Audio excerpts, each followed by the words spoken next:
I've, 38-year-old man, been seeing this woman, 35-year-old woman, for a few months. She has 3 kids, 8 years old, 10 years old, 15 years old, and I have none by choice, but I would love to be a stepdad one day. I am the oldest of 4 boys, and my youngest brother is 18 years younger than me.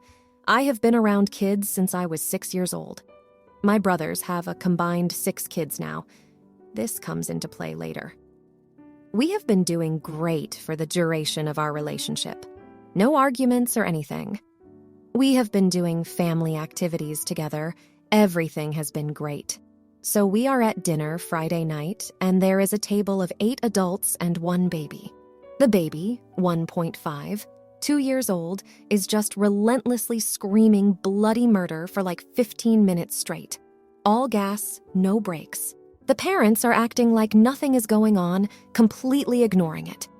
I say to her, "This may be an unpopular opinion, but I think one of the parents should take their baby to the restroom or outside until they calm down. It's kinda inconsiderate of everyone else around them."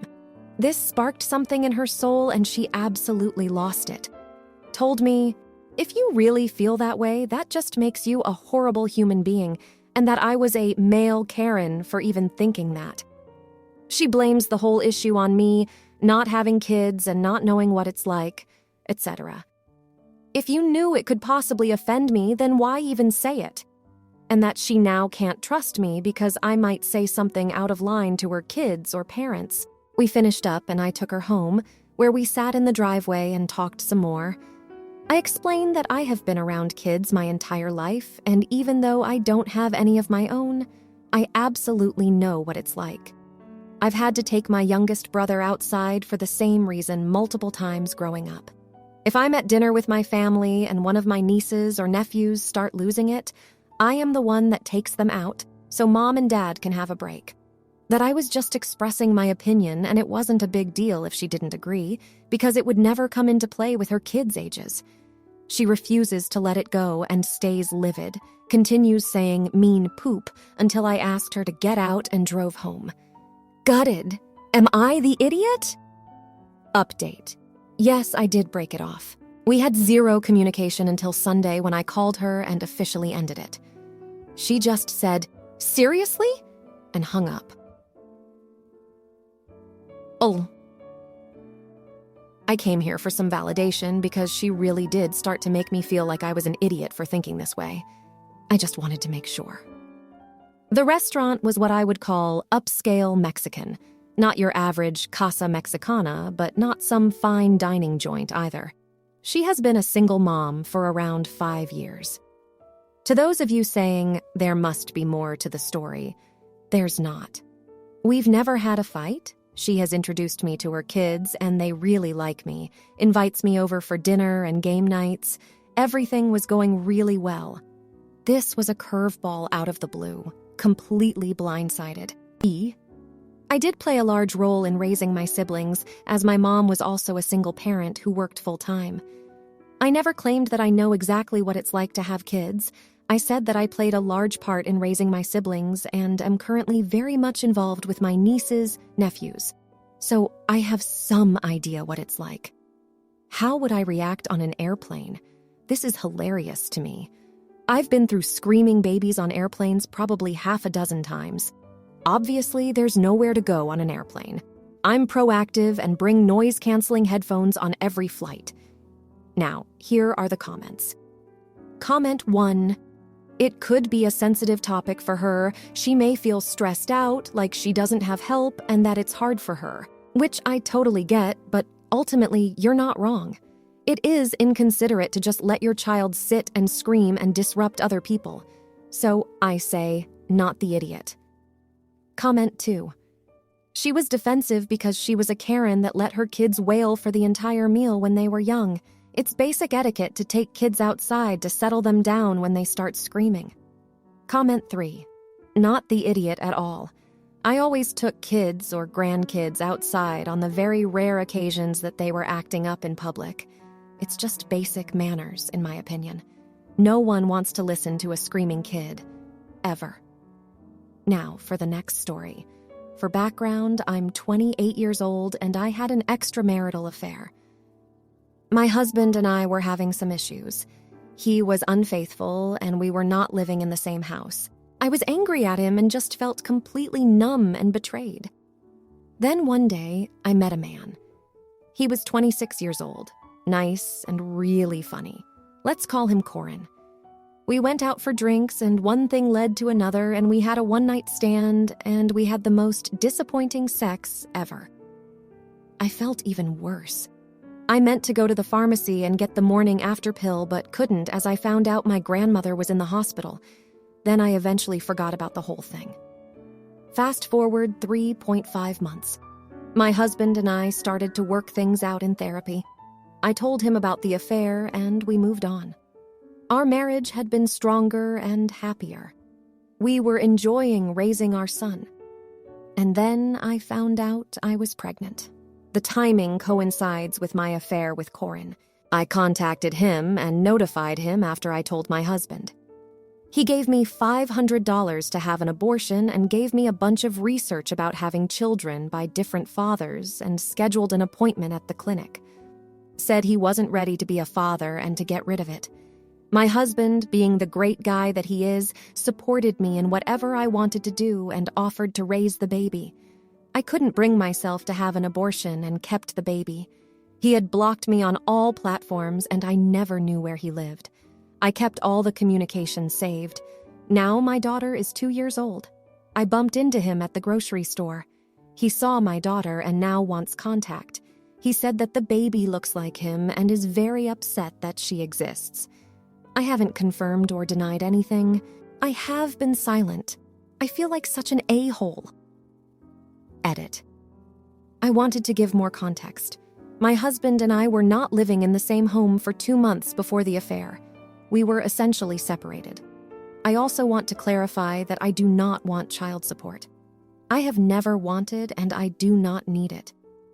I never lied to my husband about the affair, and I tried to do the right thing and notified Corin. We met for coffee, and he took $500 for the abortion. He made the appointment and mentioned how he didn't want to be a father, and he didn't want his family to find out about a child out of wedlock. At this point, I had known the sex of the baby and told him. He sent me several texts and voicemails telling me I needed to terminate. I went to the appointment, and I couldn't bring myself to end my baby's life. I essentially ran out. I tried to call him, and he had blocked me on every platform. I tried calling from different numbers. Nothing. I eventually got the hint. My husband and I were friends, and we both made terrible mistakes. We own that. I never asked him to sign the birth certificate. He made that choice and has been the best father. I did not tell Corin about the paternity when I saw him again until I had spoken to a lawyer. And with how he reacted when he saw her, it was anger, almost violent. I am not letting my daughter anywhere near that temper. He only wants her because his parents don't have any grandchildren. The messages never state he wants to bond or interact. It always states the grandparents want to meet her. Until everything is solved in court, I am not going to issue contact. My husband signed the birth certificate. He is her father. I would have gladly returned his money if I knew where he was at the time. So there's that. I only made this post as a way to vent. At this point, my daughter is the most important person, and her well-being is and will be a priority. Yes, we all suck. But I am trying here. Now here are the comments. Comment 1. In many states, proof of paternity is established through the fruit of the union. All children from a married couple are presumed to be from the married couple. Lawyer up and ignore. Edit. And communicate through attorney. Comment 2. I can't get past the unsafe sex with basically a stranger. Edit. OP did not use any type of birth control. Her birth control didn't fail because it was non-existent. Comment 3. Right now, your husband is the legal father. If Corin wants contact, he has to go through the courts and request paternity. Do not start any contact with him. Now for the next story. Background. My wife and I are getting divorced after being married for 19 years. We have 2 kids, ages 12 and 10. X is an elementary school teacher. The split has been very amicable, nobody cheated, and there was very little drama in general. We've just grown apart, and neither of us feels like we are in love anymore. After 4 years of struggling, we decided it was time to end it. We agreed to split our savings 50-50, and we split time with the kids 50-50 also. While we were separated, I worked out all of our expenses and offered a specific amount for monthly child support based on our income and expenses. Things were amicable, so I thought we could work the divorce, custody, and child support stuff out between us without involving lawyers and wasting a bunch of money. I suspect her sister has been in her ear because my ex suddenly decided she wanted to pursue court-ordered child support. I felt like I was being pretty generous, and honestly, I was happy to do so as I make a decent living and she needs to survive on a teacher's salary. Fast forward to last week, and it turns out the court-ordered child support is less than I was giving her. It's not less by much, to be honest. Roughly 15% less. I told her I would pay the court-ordered child support and not a penny more, and she is losing her mind about it. Am I the idiot? Update. I appreciate and understand everyone's concern for my kids. They are the most important thing here by a long shot. That said, the kids are just fine. I am fortunate to make a good living, and my kids want for nothing. I worry more about them being spoiled than I do about them not having what they need. College is sorted for them both already. Comment 1. Nope. She actually did the right thing in getting the court involved because, as you can see, you just never know who people can be. Unfortunately for her, good for you, it backfired on her. I went through a divorce, and it was amicable. But I ensured everything was in writing just in case. And it saved me when his new wife started to dictate what he should not be doing for his kids. Comment 2. I hope this is your wake-up call that things are less amicable than you think they are. Be prepared for her to try for full custody next, to get more money. If you don't want this to happen, go waste some money and talk to your lawyer about how to prepare for a custody fight. If you wait until she makes a move, you'll regret it. Not the idiot. Comment 3. Not the idiot. You gave her a fair offer and she insisted on taking door number 2. That puts an end to the earlier offer. This is much more adversarial than you want to admit. Spend that 15% on a lawyer to make sure you don't get blindsided by anything else. Now, for the next story. My ex and I had been dating for over 2 years when she cheated on me at a Halloween party. She called me a few days afterwards to tell me she cheated. She claimed she felt bad about it, which is why she was telling me, and claimed she felt like our relationship was over, which is why she let it happen. I was super busy with work, trying to make enough to get a place for both of us. I broke up with her and hung up. So I updated my Facebook to say I was single again, and a couple of my friends asked me why on the update. I responded with, "She cheated on me at a party."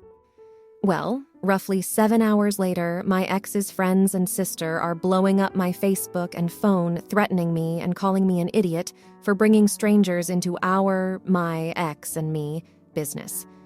To which I feel if she didn't want other people knowing she cheated on me, maybe she shouldn't have fricking cheated on me. So I guess, am I the idiot for being honest to people about why I broke up with that girl, or should I have just acted like it was mutual? Now, here are the comments. Comment 1. Not the idiot. Your ex-girlfriend cheated and then she called you to tell you. I honestly feel it's because she wanted you to break up with her. Well, she got what she wanted, as well as everyone finding out about her actions. It's none of the friends' business because I doubt if their significant other cheated on them, they would hold back. Comment 2. Not the idiot. This has the vibe of, if you don't want people to know you are an idiot, then don't be an asshole. She made her bed, let her lay in it. I know you are probably hurt right now, OP. Know that with time, it will heal the wounds she has caused you. I wish you positive vibes. Comment 3. Not the idiot. She was totally at peace with her cheating when she told you about it. She only started caring once it made her publicly look bad, still proving she only cares about herself. Nothing of value lost here, man. Now, for the next story. My 36-year-old male, wife, 27-year-old female, and I got in a fight. As she has done many times when we fight, she took my wallet and my phone and refused to give them back to me.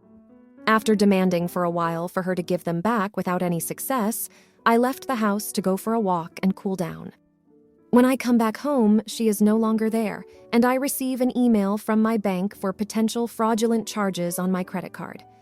I check my account, and there is a pending charge for $2,000 from a high-end luxury store. Turns out it was for a pair of shoes. I call my bank, tell them my card was stolen, and ask to cancel the charge and cancel the card. Now my wife is angry at me because we don't have a credit card to use and thought that I overreacted by doing that. She is blaming me for not having a credit card, failing to recognize that it was her actions that led to it. We already have about $10,000 in credit card debt, and I wasn't about to have another $2,000 on top of that. I especially wasn't going to just let it happen without any consequences because I definitely don't want it to happen again in the future. So, am I the idiot? Edit.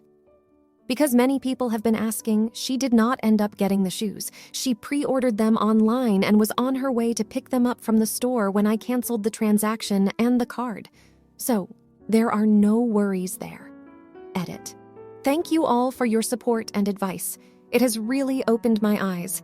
This incident is just one of many and is honestly one of the less intense fights we have had. There is so much more I've endured in this relationship, and I have felt very alone throughout all of it. So again, I thank you for your support. I know some of you also reached out to Reddit Care Resource, and they have reached out to me with contact info for a crisis hotline, which I will use. To those of you who reached out to them, I am grateful for you and thank you for your care and concern. I am going to take the steps necessary to protect myself and document the abuse and start working on getting divorce papers ready. I know I can't live like this for the rest of my life and need to get out of this terrible situation I have put myself in. For those of you asking whether or not we have kids, luckily we do not, and we do not have any plans to. I will make sure it stays that way. Thank you all again. You have made me feel very supported during a time in my life where I have felt very alone and scared. I really can't thank you enough. Now, here are the comments. Comment 1. Not the idiot, but this relationship is doomed. She takes your wallet and credit cards when you fight and spends $2,000 on shoes? You canceled the card because she keeps doing this crap? Be careful. The next time you two have a fight, she's going to find a new way to punish you. It will probably be worse than before. Comment 2. What the actual frick? It is not normal for someone to steal their partner's wallet after a fight. Your wife is batshit crazy, and I suspect she's more abusive than you're letting on. Fricking leave, dude! That's how you stop it from happening in the future. Comment 3. Nope, not the idiot. Revenge spending is a horseshit maneuver by an immature person who can't or won't accept either reality or consequences. Hate to say it, bud, but this relationship sounds unhealthy for you. If you liked this video, you'll probably like these too. Also, while you're here, please consider subscribing. It's your support that keeps this channel alive and allows me to make better and longer videos. Have a great day!